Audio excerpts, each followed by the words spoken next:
found out something very exciting today. What's that? The birthday of my flute. Really? Yes. It needs repairs badly, so I called this lady. She has the Powell Bible, which has every handmade Powell ever made. And we're going back in the 40s. So my flute's birthday was September 14th, 1978. Wow. 78, so that's... It's been around. What birthday was that? My flute. Oh, Yeah. wow. So the flute maker in Boston, Vernon T. Powell, he has a Bible of any flute that's ever been made, handmade flutes, and all the specs and who made it. And Wow. it's pretty cool. Show me the page. I saw recently a grandchild asked their grandfather what year we were born, or maybe it was a parent, and the answer was like, 1978. She said, that's not right, years start with 20. I had someone card me at the grocery store the other day, and he glanced at it and typed in like 1975 or something like that. And I was like, hey, just give me a few extra years. He's like, I just saw the 19 and I just put the number in. And I was like, I really don't care. But yeah, no, it really doesn't. You can rent a car on that now. But yeah, that's what was it? Anyway, I've heard some of those. Anyway, time flies, all that good stuff. It does. So, that's how I decided to retire from scouting. The kids coming into the troop weren't even born when I started working with the troop. So I've been here too long. yeah. Yeah, how far past our high schoolers are from 2001 is concerning to me. Whenever 9/11 comes up, which isn't terribly often, but that's like one of those markers. It's like, where were you? Everybody knows what you were doing. Oh yeah, where were you on 9/11? They go, well, I was -8 years old. You're like, oh god, or something crazy. I don't think quite. Karen Lucky posted on Facebook just after Thanksgiving. She said, I know I'm getting old because the only performer I recognized in the Macy's Thanksgiving Day Parade was Santa Claus. There you go. I still remember sitting in my first grade desk and they announced the United States had declared war on Japan. Oh, wow. Wow. Wow, That is how about cool. that? You're the only one here, Bill. Who remembers that one? I can only remember as far back as Kennedy. Yeah, I barely remember the Kennedy assassination. It's probably, for folks in elementary, middle, high school now, it's probably, where were you? What grade were you in during COVID? Right? That's probably the newest mark, or the most recent one. So anyway. Speaking of Kennedy, when he was, I think, running for president, I was in like first or second grade or something like that. And the news that went around the school was that he was going to make us all go to school an hour earlier, and we were all against it. It was the beginning of daylight savings time. Like we were all against that. That was a bad soundbite. There you go. All right. Well, we are going to be pushing forward, as it were, through this kind of era of the early church. I made a little bit of a change from what I kind of mentioned last time at the end. Kind of said we're going to do a whole bunch of different guys. And I considered doing that, but the four I had in mind, 2 were before the Council of Nicaea and 2 were after. And Nicaea really is a transition point. Things changed significantly after the Council of Nicaea. And so I decided that, unfortunately, or maybe fortunately, we will not in this class cover John Chrysostom or St. Cyril of Jerusalem. But I'll give you one fact about John Chrysostom. Sounds like a crazy last name. It's not a last name. It's a title. It's a title that, by the way, any of you are welcome to give to me as well.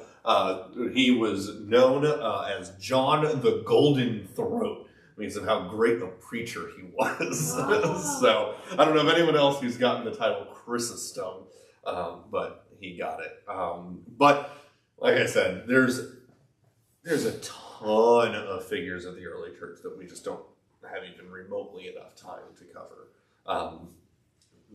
I know you always reference the desert fathers who climbed up on pillars in the middle of the desert and then sat there for 20 years talking, right?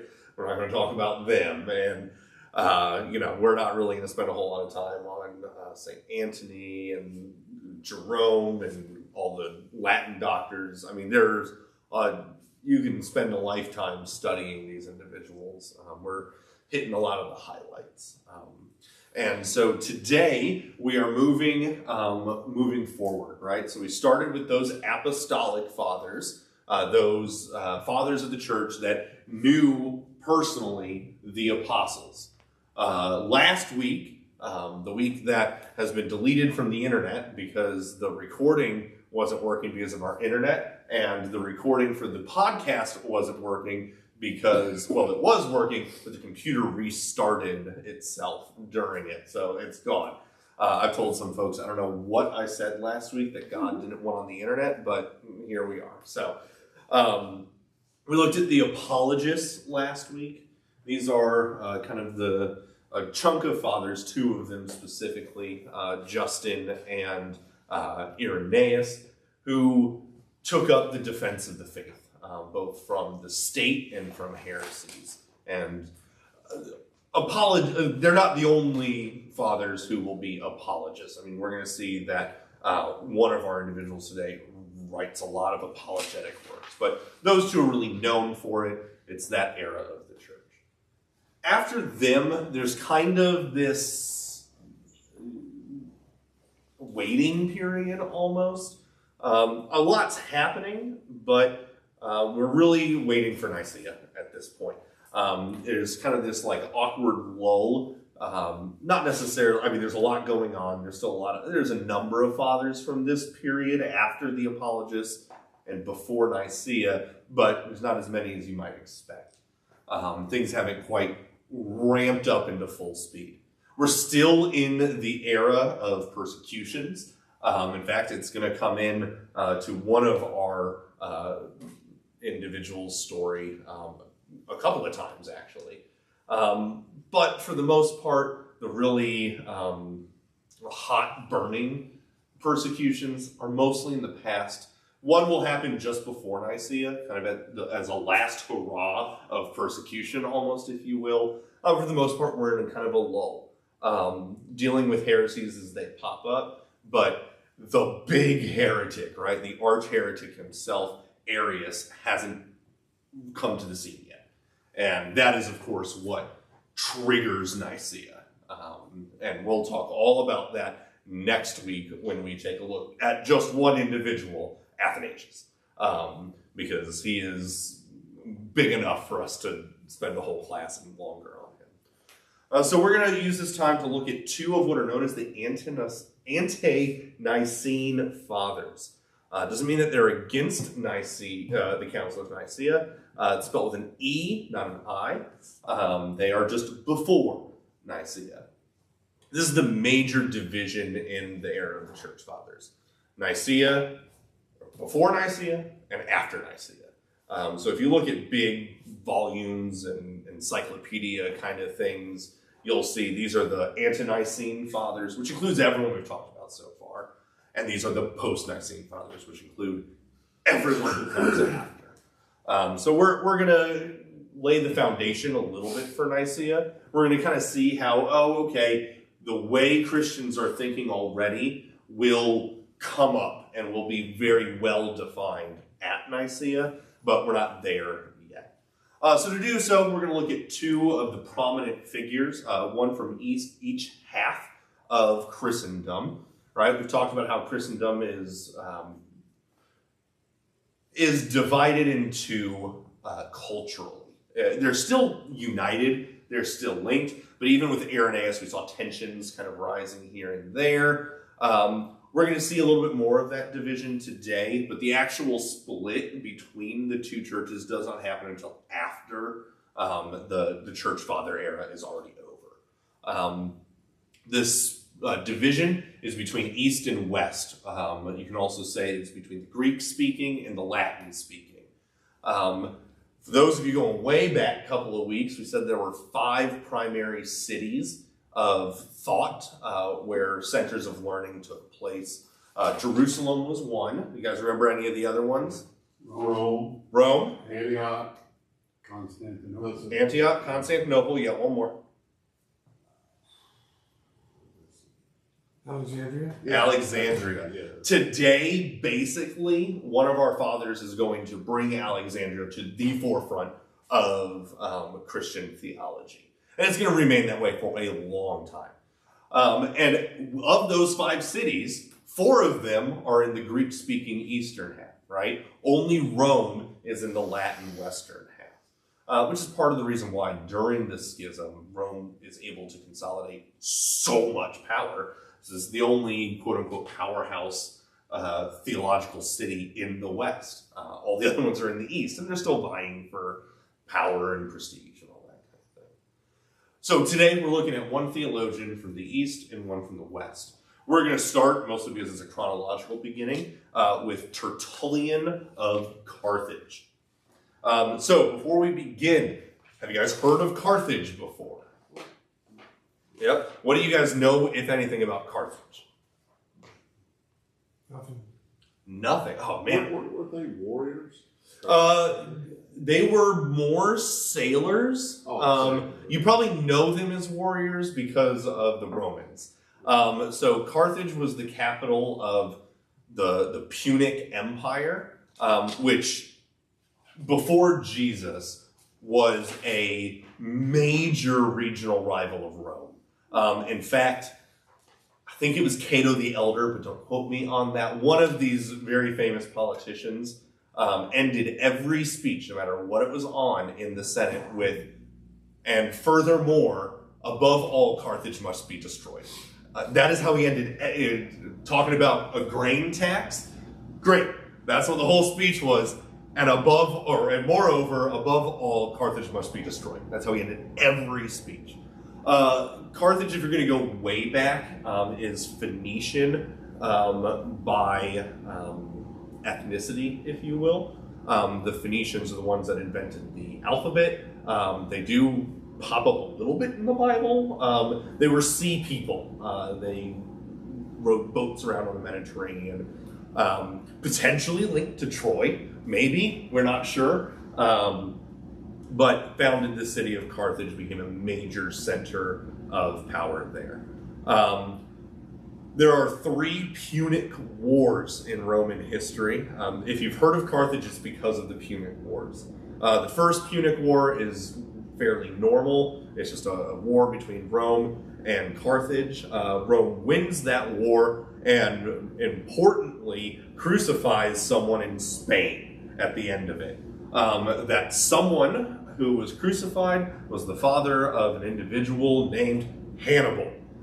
This is not Hannibal Lecter. This is the really, really interesting one because Carthage had territory in Spain. He watched his father be crucified, and he vowed that Rome would pay for this. And so he dedicated himself to the destruction of Rome, marched elephants over the Alps, right? Attacked Rome, and basically wiped out, I think, 80% of the male population of the Roman Empire in a series of massively successful battles.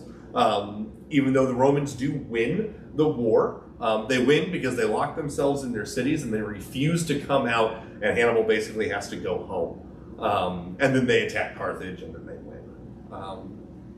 By the Third Punic War is not nearly as interesting. By the time we are involved here, Carthage is a major trading center of Rome. Rome won the Punic Wars. That's why you know about Rome and not the Punic Empire, right? Because Rome won. And so Carthage was incorporated into the Roman Empire. It was a major center there. And roughly the year 155, an individual was born there named Tertullian. As we are used to hearing at this point, we don't know much about his life. We know actually surprisingly little about his life. What we know about him comes from allusions in the books that he wrote, so comments he made either about himself or he said things that gives historians some clues about him, but very small. And then we do have a few references from church fathers later in history that talk a little bit about him, but it's kind of hard to know what is true and what is not, especially with Tertullian. We'll talk about that as we get there. What we do know, our best guesses, is that he was raised in Carthage. He is either of Berber or Punic descent, so he wasn't a Roman. He wasn't a Roman by ethnicity. Punic descent just means he's from the people that stayed in Carthage after the Romans took over and destroyed it. The Berbers were a nomadic people group that were beginning to settle in cities around this time. We're not entirely sure which one. He refers to himself as Punic, but most people think that that may not be accurate for various reasons. We think that he's likely the son of a high-ranking Roman military official. Again, we don't know for sure. Our best guess is that in his early life he was trained to be a lawyer. The reason we think that is because he does in his writings make extensive use of legal metaphors to explain the faith. Although some people push back and say, well, none of the metaphors he used would require special training, right? You know, I use legal metaphors all the time in my teaching, and I don't have legal training, right? So there's a decent chance he's certainly educated. Best bet is that he was a lawyer. We do believe that he was converted in either the year 197 or 198. This has a lot to do with when his writings pop up. We don't know the circumstances of his conversion at all, but we do know that it was a dramatic shift in who he was, and he fell hard for Christianity, if you will, and quickly set himself up to be an ardent defender and polemicist of the faith, which meant he argued with people, more or less. So he pushed forward as more or less a Christian theologian at that point. Pause there before we get to the kind of second chunk of his life. Any questions, even though I probably can't answer many of them.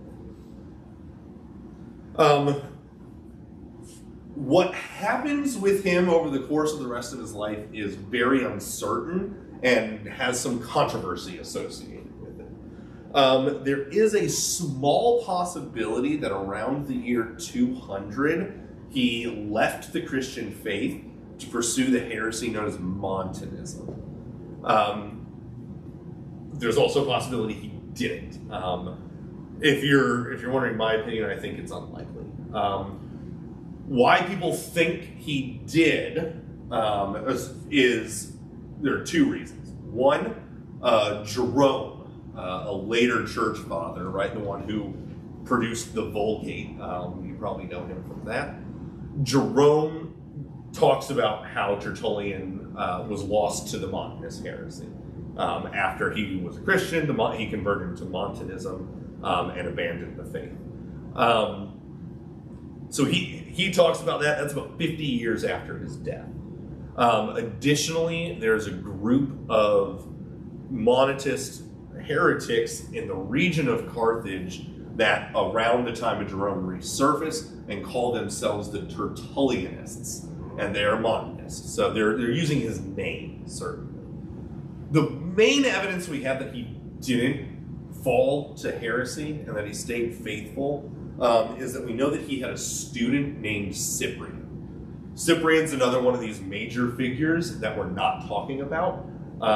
Cyprian, more or less, who was, like I said, was trained by Tertullian, brought up in faith, given his education in the faith by Tertullian. Cyprian became an ardent anti-heretic. He wrote extensively, and as one source said, almost to an extreme degree, against heretics, specifically the Montanists, and he never mentions that Tertullian was one, or that he fell into the faith, which you would expect, if the guy who taught you the faith became one of the heretics that you're spending most of your time arguing against, that it would come up at some point. It's possible it didn't, but that's a pretty compelling argument for me. And so I'll give him credit and say that he stayed faithful to orthodoxy. He is the first theologian in the church to write in Latin. So he's not the first Western theologian, right? We've talked about a number of them beforehand, but they're all writing in Greek. Greek is it's the language of the East. It's also it's the language of the educated people. It's the lingua franca of the time. And so all of these Western fathers are still writing in Greek. That was the language that they used. Tertullian, though, breaks that mold and becomes the first of the Christian fathers to write in Latin. Because of this, he is often known or referred to as the father of Latin theology, or the father of the Western Church, or the founder of the Western Church. Whether that's fair or not, I don't know. He may as well be, right? He was also the first theologian to use the word Trinity. So the term Trinity had not been, this is his major contribution to Christian theology, is the term Trinity. So we'll ask this question. This is probably a good place to have this conversation as we look at these early figures, especially as we approach Nicaea. If Tertullian, who, let's say he's writing in the year 200, right? If he's the first one to use the phrase Trinity, why? Why hasn't that phrase come up before? Is it not something that Christians believed for the first 200 years of the faith? They didn't put a name for it. Oh, so they believed it, they just didn't have a name for it. What else do we think about that? I mean, I think that's kind of a crucial point here. So there's something the theologians refer to as the corpus doctrinae, or the body of doctrine. And the way we think about this, especially in the early church, although it remains true even to this day, the body of doctrine pre-exists the world, right? It is just all the truths about God, right? And all of that kind of stuff. And it never changes. It always remains the same. It doesn't develop. It doesn't morph or anything like that. However, humans' understanding of that body of doctrine does change as we study the scripture, right? Because the Bible is the only source of this doctrine, right? It's all contained in there. As we study the doctrine, as we learn more about it, and as controversies come up and are then dealt with, and right, well, is Jesus really God the same way as God the Father, or is he God in a different way, right? That's Arius. He's coming up. Well, church all of a sudden now has to say, well, now we need to really figure that out. So what does the Bible say, right? And it's not as if before the Council of Nicaea, Jesus wasn't considered God the same way as God the Father. It's that the problem hadn't arisen yet. And so it wasn't well defined. This is what is going on with the Trinity. The doctrine of the Trinity, obviously, I mean, it's in the Old Testament. You can find the whole doctrine contained just in the Old Testament. It's there, it's solid, it's what Christians have always believed, right? But it's not until Tertullian that a name gets placed to it, and Tertullian also starts to kind of work out, okay, what can we say about the Trinity? What are things we can say? What are things we can't say? How do the persons of the Trinity interact with one another? These kinds of things. We'll go off on that slight tangent here for just a second. Tertullian gets some stuff wrong about the Trinity. This is the primary reason why Jerome starts blasting against Tertullian. Tertullian expressed a view that is known now as subordinationism, which is basically like a diet version of Arianism. That the Son and the Holy Spirit in all aspects are subordinate to the Father. They submit themselves to the Father in all things.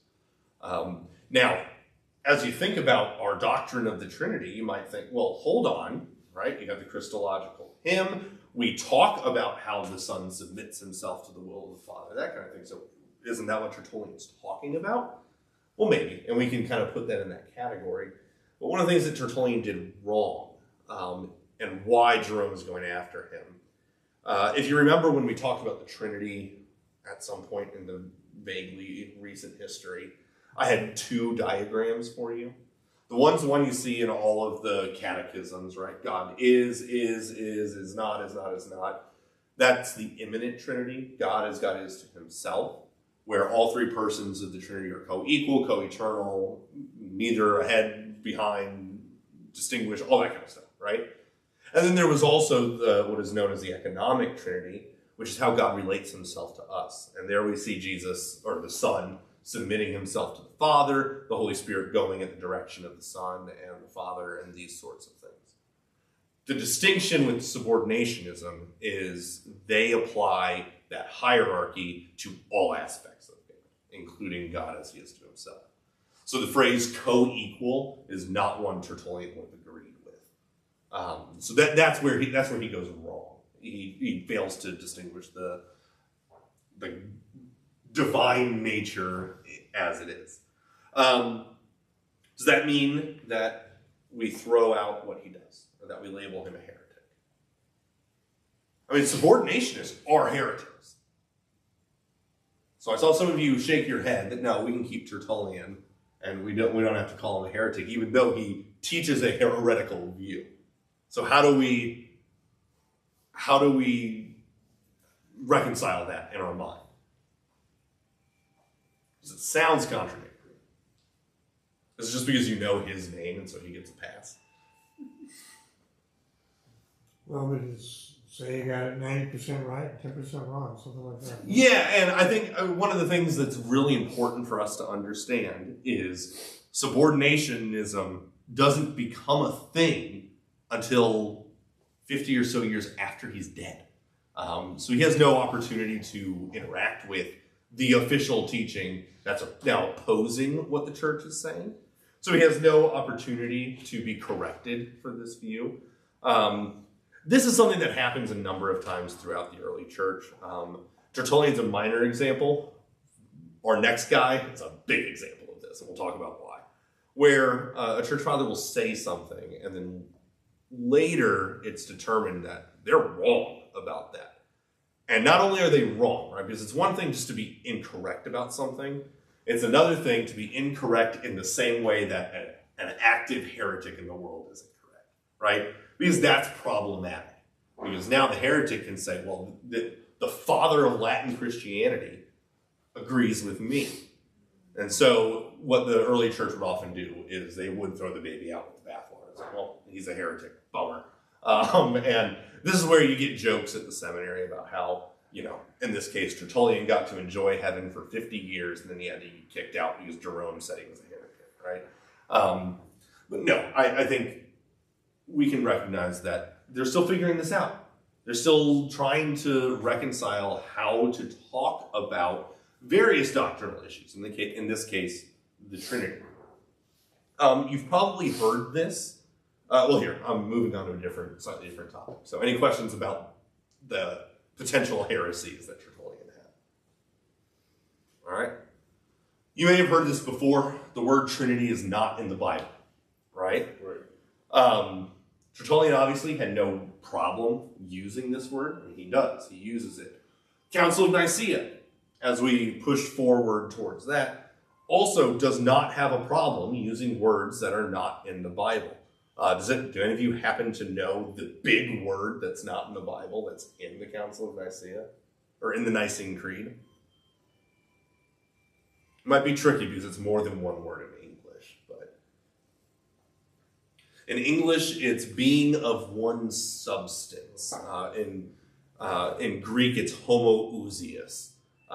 We have talked about this when we did our Christology class, that word, homoousios, becomes this nuclear flashpoint in post-Nicene theology, right? Because you have the homoousians, you have the homoiousians, you have the homoousians, and it becomes a nightmare.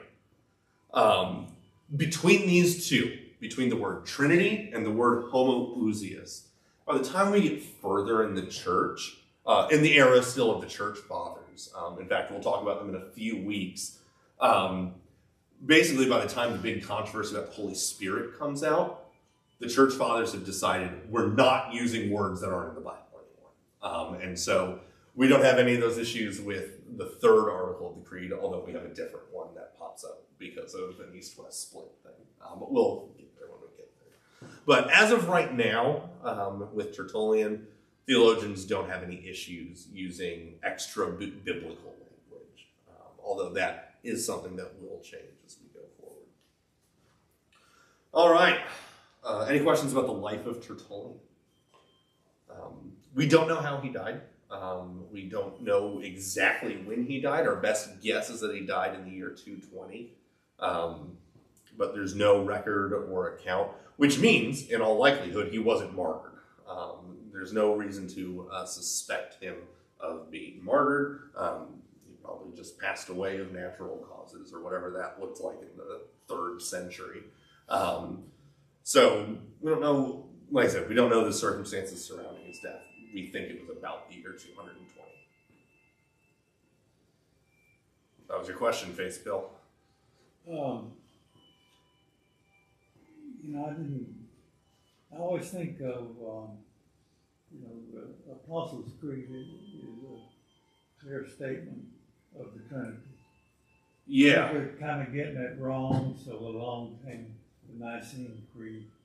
After that, they were still kind of getting it wrong, and then they wrote the Ante-Nicene Creed. The Athanasius Creed is weird because it doesn't follow the mold. We don't know where it came from. We know our best guess is that it comes from about the year 700 somewhere in North Africa. That's our best guess. Whereas Nicaea was written at a council. You are correct, though. There were still people getting it wrong, and that's why there are councils that happen after Nicaea. A number of them produced their own creeds as well. The one that I think is probably the most relevant or the most well-known outside of Nicaea is the Council of Chalcedon.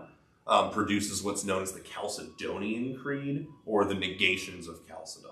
We did talk about this too in the Christology. This is, there are 4 statements of how the two natures in Jesus interact with one another. I have spoken with a pastor of a different denomination who has the Chalcedonian Creed in cycle at his congregation. I think he was Anglican. He said this is, and we agreed to everything that Chalcedon said. So in theory, we could say, we rise and confess the Chalcedonian Creed. It's not in our tradition. So yeah, yes and no. But it's exactly that. You have this general view correct. You have the Apostles' Creed, which centers on, the theology of God and Trinity and the persons of the Trinity. And then it left room for error, right? Where, you can still agree. You can be an Arian and still agree with the Apostles' Creed, right? It's just one of those, what do you mean by certain things? The Nicene Creed removes the ambiguity, right? If you're an Arian, you can, with some footnotes perhaps, you can confess the Apostles' Creed. If you're an Arian, you cannot confess the Nicene Creed. It's directly opposed. For what it's worth, right? It's not until the Council of Constantinople that the third article on the Holy Spirit gets added to the Nicene Creed, because basically Arianism for the Holy Spirit, known as the Pneumatomachians or Spirit Fighters, hadn't come up yet. It comes up right. We'll talk about it a little bit next week. It comes up right at the end of Athanasius' life, right after he finally puts basically the final nail in the coffin of Arianism. And he has one letter against the Pneumatomachians, and he just sounds so tired. Just like, come on, we just did this, and now we're doing it all over again. It's another generation that picks up the mantle and actually deals with it. He's just kind of sick and tired of the problems. But we'll talk all about Athanasius next week. But yeah, so that's kind of what's going on with the creeds. Is they're what they show is kind of that development in the understanding of the body of doctrine, right? And you can even push it outside of the era of the church fathers and say the same thing about something like our Book of Concord. Saying, okay, well, over the 1,000 years after roughly the church father period, some other issues came up. Some things got confused or muddied or dropped out that really shouldn't have been, right?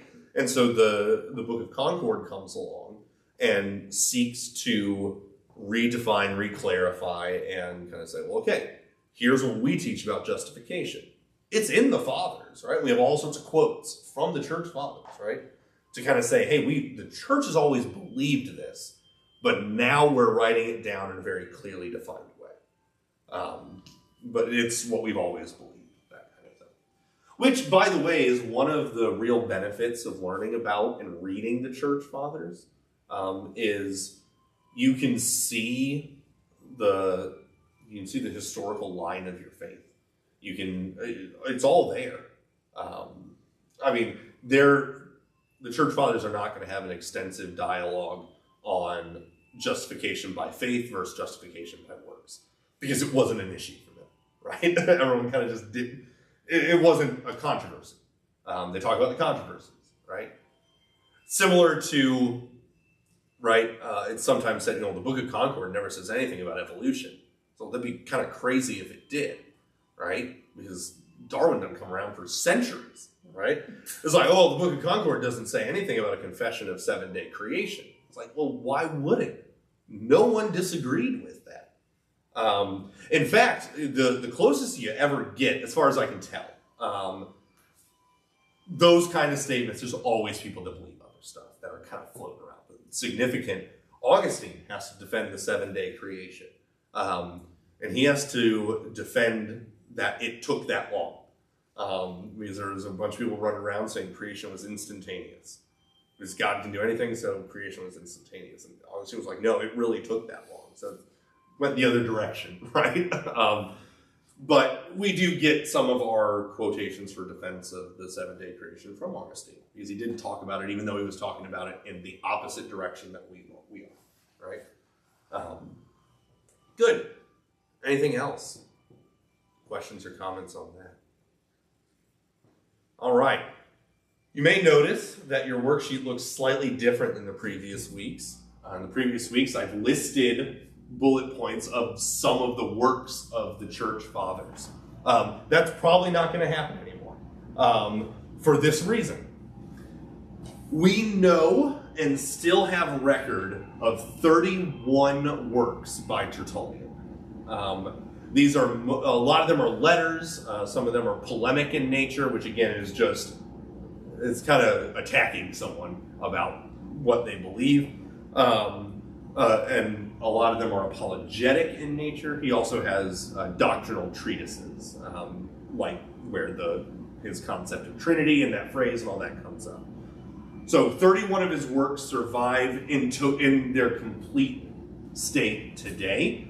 We know of at least 15 of his works that have been totally lost to history. And there are a number of other works that we have in fragmentary evidence of. So, I'm not going to list them, because that's 40-something things that we know that he wrote. But in general, so we're going to talk more vaguely about what he teaches.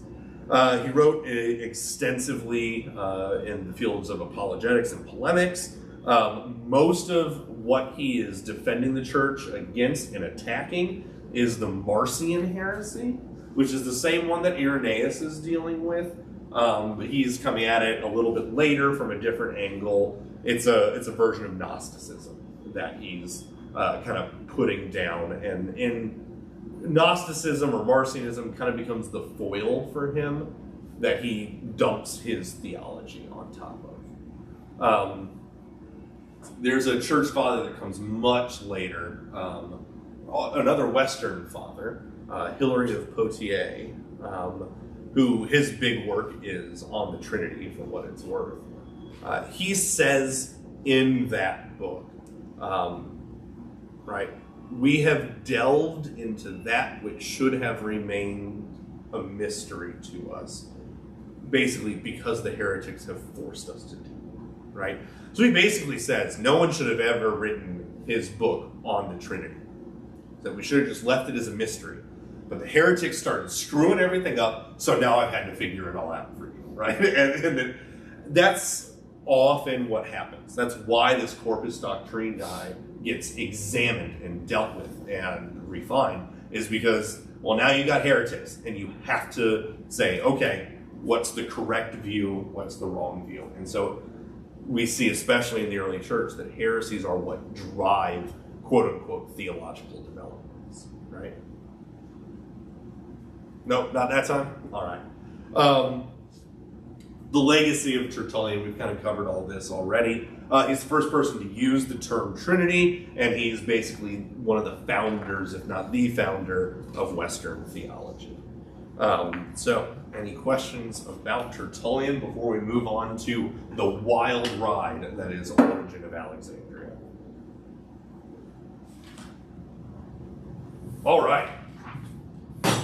Origen of Alexandria. So we're moving to our Eastern father for today. Like I said, this one's a wild ride, so buckle up. He's a fascinating individual. He was born in the year 185. We know that fairly confidently. Unlike basically everyone else we've talked about in this, no, not quite. Unlike a number of the church fathers, he was born into a Christian family. We know this. There was no conversion moment for him. What we know about his family is limited, is somewhat scant, and is a lot of conjecture. We know for a fact his father was a Roman citizen. There are reasons to believe that his mother was not, and therefore he was not a Roman citizen like Paul would have been a Roman citizen, right? He lived in Alexandria, that's where he was born. That's where he lived most of his life. And so he was living in the Roman Empire, but likely not as a Roman citizen, although we're not entirely sure. His father, whose name we know, starts with an L, and I can't remember it right now, was an active and open Christian, a member of the church during the early years of Origen's life. Although he was an extremely well-learned man, although apparently at a very young age, Origen started asking questions that his father had no ability to answer, and so Origen was sent to the bishop basically to be taught there. We're still talking very early in Origen's life. Before Origen is 17, we don't know exactly when this happens, but we know it was before he was 17. His father was arrested along with a number of other Christians to be martyred. The persecution that was coming through in this case was to arrest Roman citizens who are active and openly practicing Christianity, of which Origen's father was one of them. When his father was arrested, Origen desired to go with his father to be martyred, and he made ready to turn himself in as a Christian. His mother did not like this idea, and so to stop Origen, she took all of his clothing and hid it from him. And Origen refused to walk about in public naked, and so he stayed home and was not martyred when his father was. Yes? Who's doing the arresting? I don't know. This is one of those local persecutions in Alexandria. Roman soldiers are the ones doing it. Is that what you're asking? Well, I was thinking for what cause? For the listed cause is openly practicing Christianity. I don't know what you might say the spurring factor of this one was. I kind of talked a little bit about this last week, but most of that went away because it wasn't on the internet. So we'll do a brief review. Most persecutions before the Edict of Milan were local. Local governors, mayors, that kind of thing, prefects, who began persecuting Christians. There are a number of major empire-wide persecutions we're going to talk about. One of those comes up later, so we'll talk about it then. The reasons behind the persecutions can range from anything with the empire-wide ones of real worry of empire-wide treason and an unstable emperor. And when I say an unstable emperor, I don't mean like Caligula unstable. I mean politically unstable. Although Nero was pretty close to Caligula unstable, so it is what it is. But not that they were mentally deficient, but that they were lacking political unity, and they used Christians as an excuse to kind of bring it together and that kind of thing. And it could range also. What was fairly common is for the local persecutions, the governors were short on money, and so they looked to Christians and they said, well, here's someone, if I kill all of them, I can just take their stuff. This is what happens with Origen. His family, in the arrest, all of his father's assets are seized. His father seems to have been a fairly wealthy man with land. All that's taken away. So Origen, his mother, and I think he had 6 younger siblings, were basically homeless and destitute after his father's martyrdom. I don't know why specifically this persecution happened.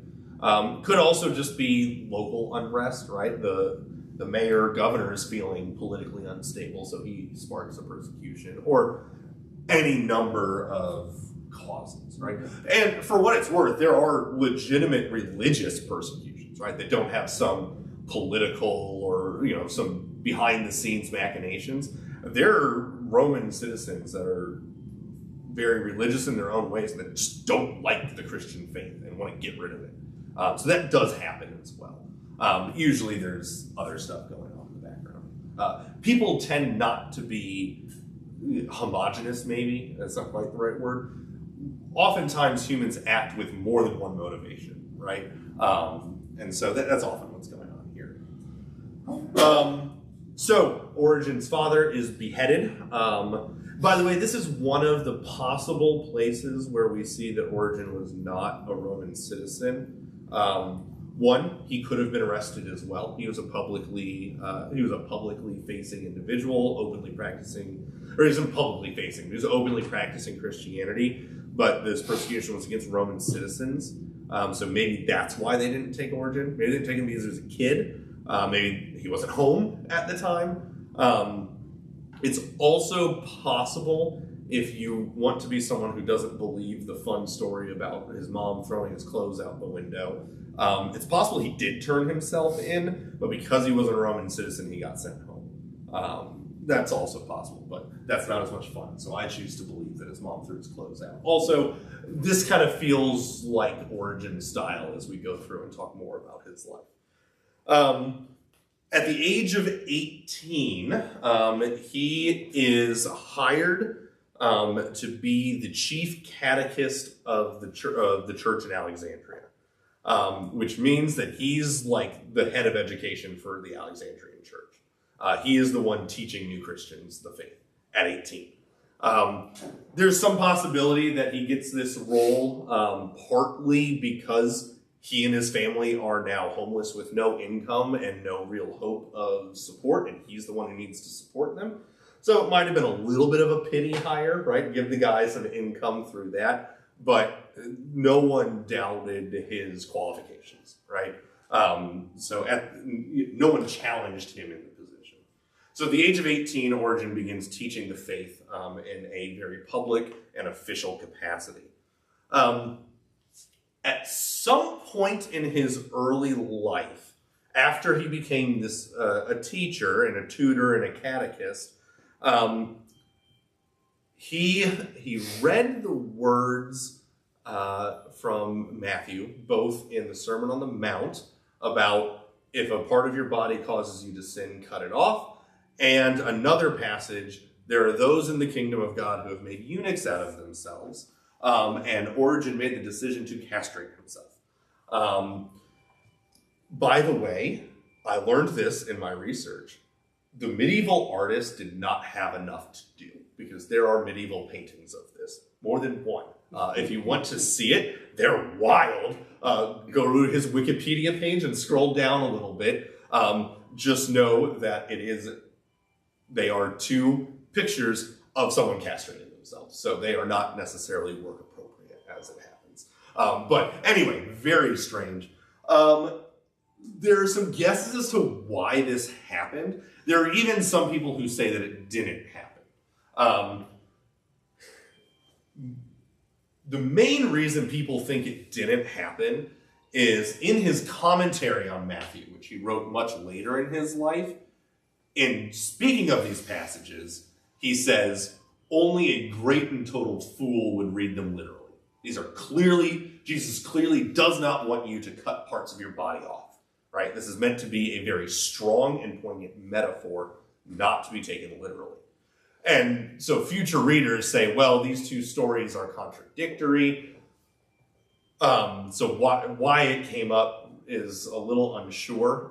Where we get this story from is someone who greatly admired Origen, and so it seems strange to include this wild and crazy story of him if it was made up. Most, however, including the professor that taught me this, use this phrase, right? At some time in his early life, Origen castrated himself, a decision he would later regret, right? Most people think that the reason Origen is so vehemently opposed to the literal interpretation of some of these passages is because he recognized that he was a rash youth and he did something really stupid, and he doesn't want other people to make the same mistake as him. So if you're asking me, I think he did it. As to why he did it, we don't really know. The best guess we have is, other than just he was a young man, and young men have urges, and what you'll notice throughout the early church is that these guys really take the Bible super seriously, and so it would not be unheard of for him to have read that passage right after having a temptation, be like, okay, Jesus said it, I gotta do it. We have a number of church fathers that sell everything they have for these reasons. Another reason is that it's possible that as a tutor and a teacher, there was accusations or the image of impropriety because he was teaching women as well. And so a way to head that off and say, nothing inappropriate is happening is for a eunuch to be the teacher. I don't know, but either are a possibility. Like I said, Origen, wild ride. All right, we'll pause here. This is kind of some of the stories from his early life. Any questions about Origen so far? All right. Origen quickly moves up the hierarchy within the Alexandrian church. He has some people who don't like him that kind of push him off to the side. He's a pretty sensational figure due to his potential extreme zealous nature, but a very wealthy, prominent Alexandrian individual who also happens to be a Christian makes him his client and becomes his patron. And what he does at this point is basically provide Origen with a scriptorum, so a place for him to write, a team of secretaries to copy immediately, basically gives him a publishing house. And so Origen would finish writing something, he'd hand it over to the team of secretaries, and they would start making copies for distribution. as well as giving him a significant library to work with, tremendous amounts of resources and materials, which were all extremely expensive at this time, and potentially even setting him up to found his own library, which he will end up doing. He does found a library. So he gets to work, and the things he writes are not only well regarded by the church, is an extremely intelligent individual, but are also widely distributed very quickly.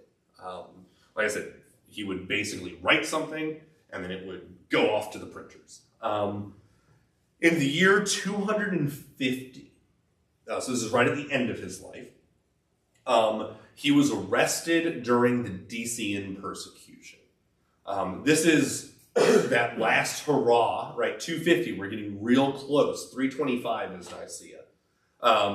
This is one of these last hurrah empire-wide persecutions. He is arrested and tortured during that persecution. Although he's not martyred, he would, however, die due to complications of his torture between 3 and 4 years after that. So he dies, we think, in the year 253, possibly 254. It is, like I said, it's as a result of his torture, but it's after the persecution that he does end up dying. Questions about the life of Origen before we dive into his works? All right. Remember Tertullian, right? 31 books that we still have, 15 other works that he wrote, with a few others that we have some scant evidence for. Origen wrote a little bit more than that. Later authors, Eusebius of Caesarea, the big church historian, will claim that he wrote more than 6,000 works. Most scholars nowadays believe that that is an over-exaggeration. No, he did not produce 6,000 works. It's far more likely, most scholars agree, that it was a measly 2,000 things that he wrote. Origen was extraordinarily prolific, right? He wrote more than Luther, a lot more than Luther, and Luther wrote more than anyone we're ever going to meet, right? Origen wrote that's all he did his whole life, was write. Most of his writings are exegetical in nature. He looks at the Bible and he explains what it means. He is basically the inventor of the Bible commentary. Obviously, church fathers and theologians have been explaining what Bible verses mean and what biblical texts mean, but Origen is one of, if not the first, to take the book of John, for example, and to go line by line and explain it. By the way, his commentary on John is 32 volumes, or was. We know it was 32 volumes. Only 9 of the volumes remain. His commentary on Matthew was 25 volumes. Not all of them still exist. He has a commentary on the entire Bible. All of it to that great and extreme extent. However, his commentaries are not his most important and significant work. By far, his most significant work is something called the Hexapla. Hexapla. The Hexapla was a critical edition of the Old Testament. It had side-by-side columns, right, of the Hebrew Old Testament, the Hebrew Old Testament transliterated into Greek text, and 4 translations of the Old Testament in Greek, side-by-side, column by column, along with textual notes as to what is original, what's been added, why might it have been added. There's also some evidence that he found later in his life 2 more Greek translations of the Old Testament. One which was found in an old wine jar, apparently, that are of anonymous translators. We know the other 4. I just didn't write them down because I didn't think it was that relevant. And then he produced the octupla, or the 8 side by side. Unfortunately, it has been lost to us. We know it exists. Well, we know it exists for a lot of reasons. We do have some evidence of it. So we have some bits and pieces and scraps and manuscripts and things here and there. We have a good chunk of the hexapla. You can even buy a modern, which I think is strange, a modern translation of the hexapla, which I don't know how that works, but someone wanted to make some money. But the hexapla itself has been lost to history. So the hexapla, however, was, as I said, an extraordinarily influential text. Not only did it form the cornerstone of his library, and was basically why the main draw of why scholars would come to his library was to look at the hexapla, to read that, to reference it, to do things, to study it. But the hexapla and his translations were also referenced by Jerome when he was translating the Bible into Latin. It was referenced, we know, by a number of translators that translated the Old Testament into Syriac. It was used for a new critical translation of the Old Testament into Greek after his death. And it was used for other Greek translations as well. Basically, for centuries, if you were going to publish a translation of the Old Testament, you went and found a copy of the hexapla. And you used that as the basis of everything you did. I said, unfortunately, it has been lost to history. But like I said, it's worth looking up. You can see it's fascinating. I forget what the other text is because it's so much less significant. But there's one picture online of a page of the hexapla that's been overwritten. And so basically what this is happens with some frequency. Paper's expensive, right? It's also thick. It's not like our paper, right? Oftentimes it's made out of skin. I think it's mostly pig skin or deer skin. It's called vellum, or sheep. It's sheep. It's called vellum. And you can't erase it, right? Because you have ink. But you can take a sharp knife and scrape a layer off. And so someone did this with a piece of paper from a copy of the hexapla, flipped it over, and then wrote something else on it. There's a picture of it online. Of course, it's now flipped so that the hexapla is the right side up, because that's way more significant than whatever someone thought to write over it. I said this is not uncommon. We have quite a bit of biblical evidence that comes from most of the time you can't even see it. So we had to use like lasers and scanning technology to see what had been written on there. It's really fascinating, but it's not what we're talking about. You can see a picture of it online. So the hexapla, by far his most significant work. Extensive commentaries on every book of the Bible. In the commentaries, he not only expounds on the theological meaning of the text, but he also refutes false claims, right? So he'll say, John 1 means this. These are the wrong ideas that people have said about it. He also gives, and it's what he spends most of his time doing. He is a big fan of a hermeneutic, which is a way to understand the Bible, known as, it's allegorical. He looks for the spiritual meaning of the text rather than the literal meaning of the text. It's fallen out of favor, but it still pops up every once in a while. So an allegorical reading of the text, a great example of it, is in the catch of fish after Jesus' resurrection, right? Where the disciples catch 153 fish or something like that. Origen and other exegetes like that would take that and they'd say, the disciples caught 153 fish. This is an allegory for the nations of the world. There are 153 ethnicities in the world. The disciples will make believers of all nations, of all ethnicities. Therefore, they catch 153 fish.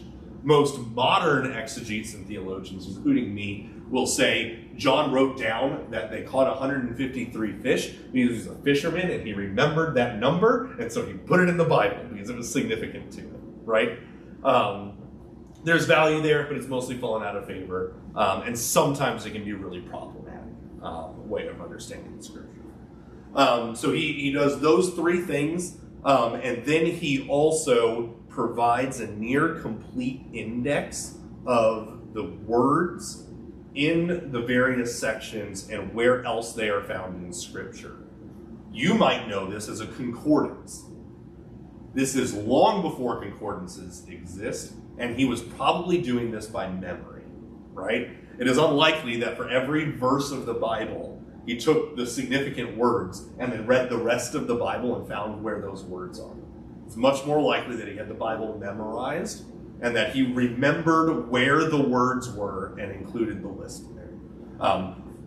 Or there's an old phrase, Plato is smarter than you, or than thee, probably. Most of the church fathers are smarter than any of us. Yes, Origen probably had the Bible memorized to the point where he could, like a word search that we would use now, pull words out. He was also known for extended at-will recitations of biblical texts, which means basically, right, instead of saying, oh, you know, in the Sermon on the Mount when Jesus said this, he would just recite the Sermon on the Mount to you with no problem, at will, with no prayer. This is extremely impressive to us, and it should be. But it is not terribly uncommon in the era of the Church Fathers. One other individual that we're going to talk about, we know for a fact had the Bible memorized, and another church father we're not going to talk about had the Bible memorized because his name is Didymus the Blind. Couldn't read it, so he had someone read it to him and he memorized it so that he could write about it. He is now sainted, but while I was in seminary, there was one of the professors whose father had the whole Bible memorized. He was a professor up in Mequon.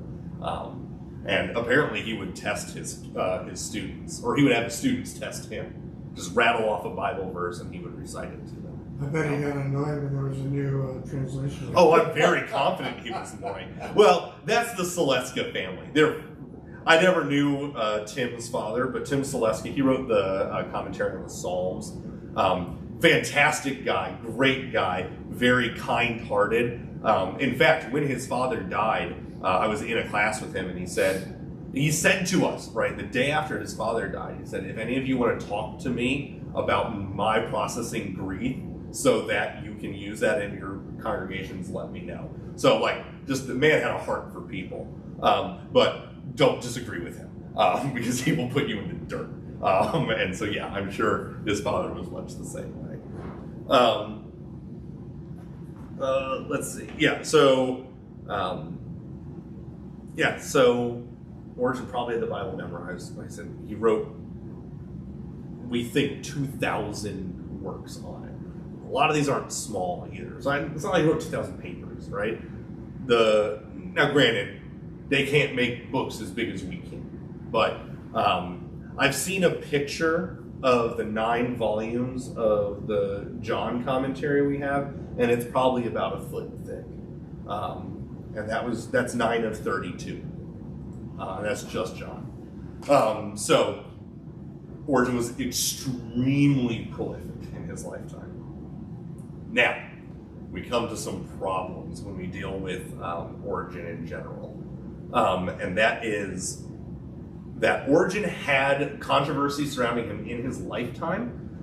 He ended up getting kicked out of Alexandria for a while due to some politics that were happening. He doesn't die there. He kind of moves around the empire a little bit.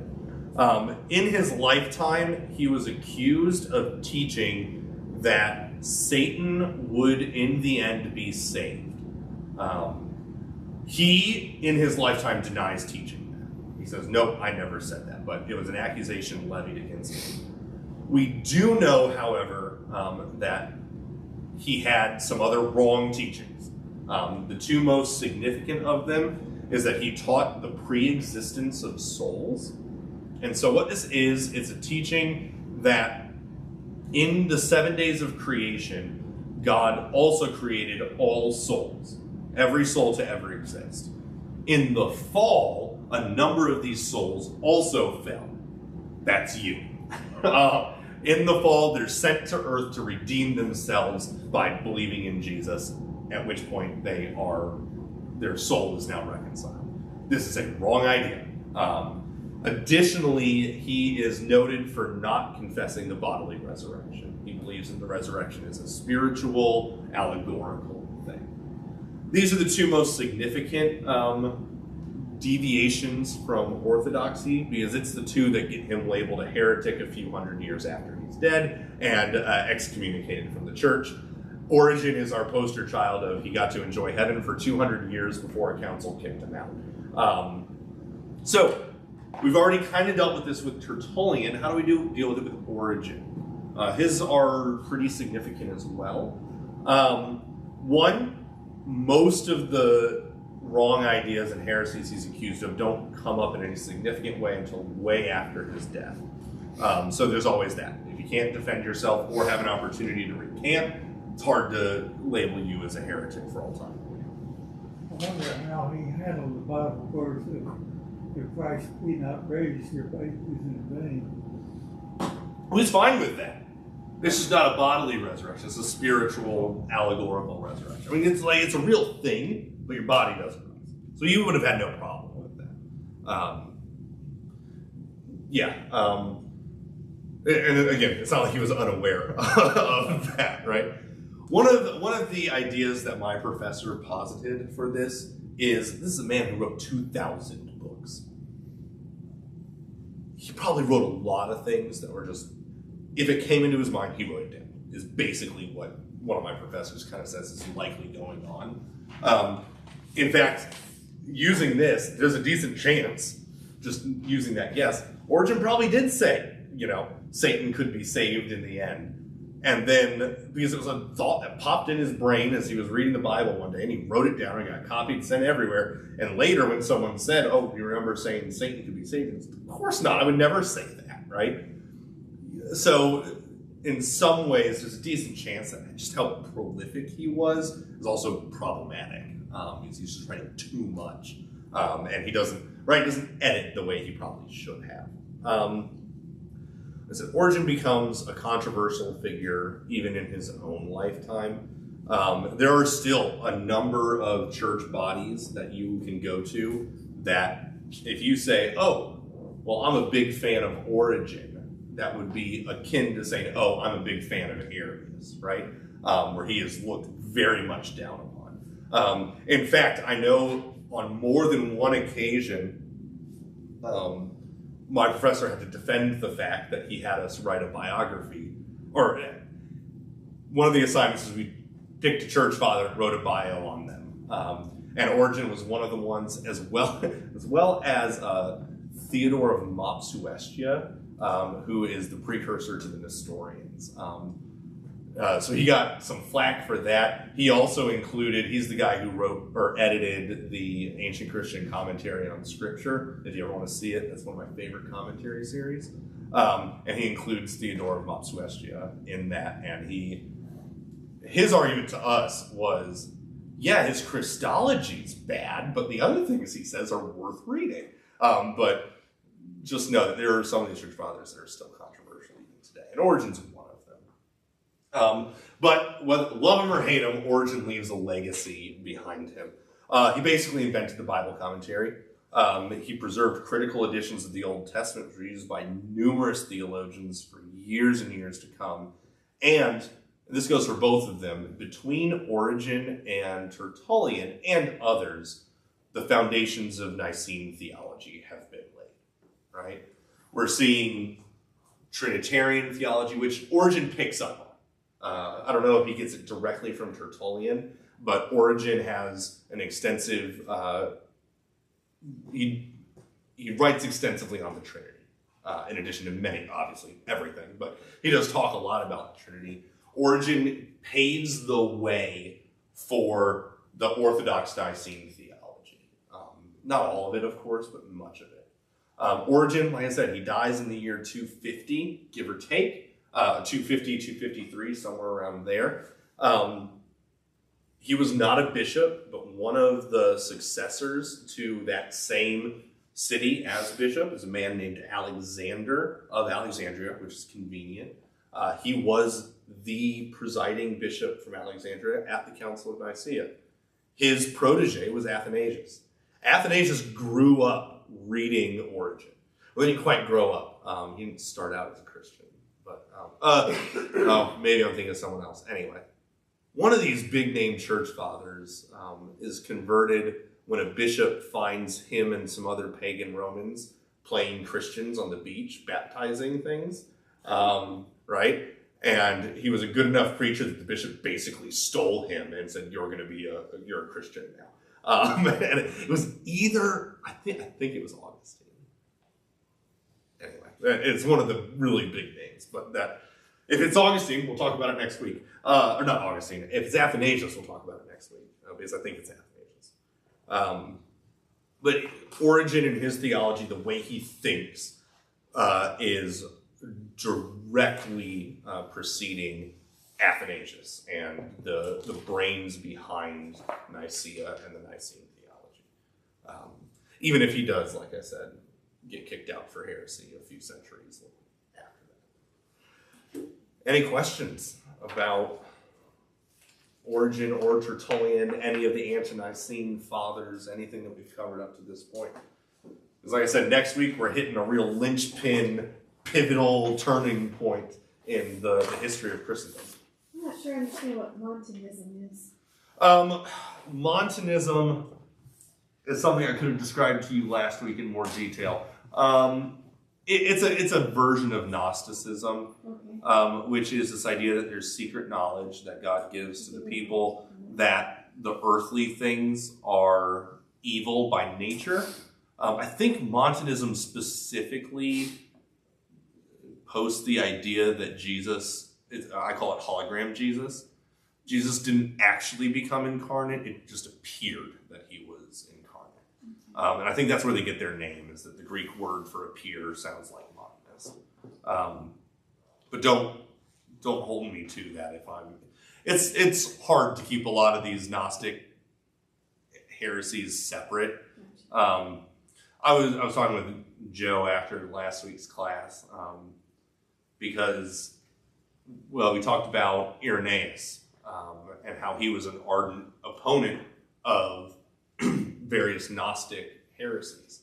There was a while, for a long time, kind of non-Christian theologians, and even some Christian theologians, thought that he was making a lot of stuff up about Gnostics.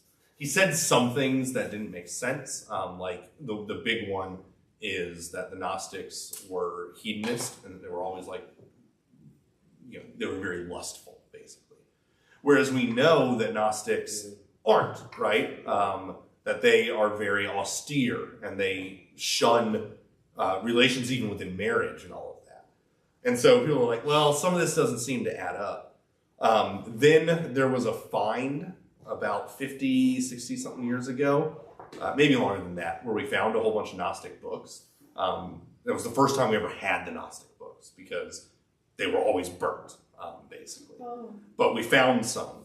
And a lot of the things that Irenaeus was saying about the Gnostics were in there. And so we gained credibility there. Also, we've since learned that there were sects of Gnostics, of chunks of them, that were hedonists, that they believed the body doesn't matter, do whatever you want. In fact, if you kill yourself on earthly pleasures, all the better. You escape the body sooner, right? It was a very small subset of Gnosticism, but it did exist. So Irenaeus kind of gets vindicated that way. But I bring all this up because Joe and I were talking about how the Gnostics were not one unified thing. There are so many different little flavors and twists and changes made to various Gnostic groups and subsets. They were not a homogenous group by any means. Basically, the one big thing that holds them all together is the secret knowledge and that belief in how the body's bad. Physical things are evil. Other than that, they're all over the place. Okay. So it makes it hard to remember which ones are there. So what's the difference between the Montanists and the Saturnalists, and then the classic Gnostics and the Marcionists? Right? Even I lose track of all the isms, right? Now, when I was teaching my class on heretics, I could have told you all the details, but that information was filed not in my brain, but on a piece of paper, and I'll go find that later, right? If there are no other questions, let's close with the Lord's Prayer then. Our Father, who art in heaven, hallowed be thy name. Thy kingdom come, thy will be done, on earth as it is in heaven.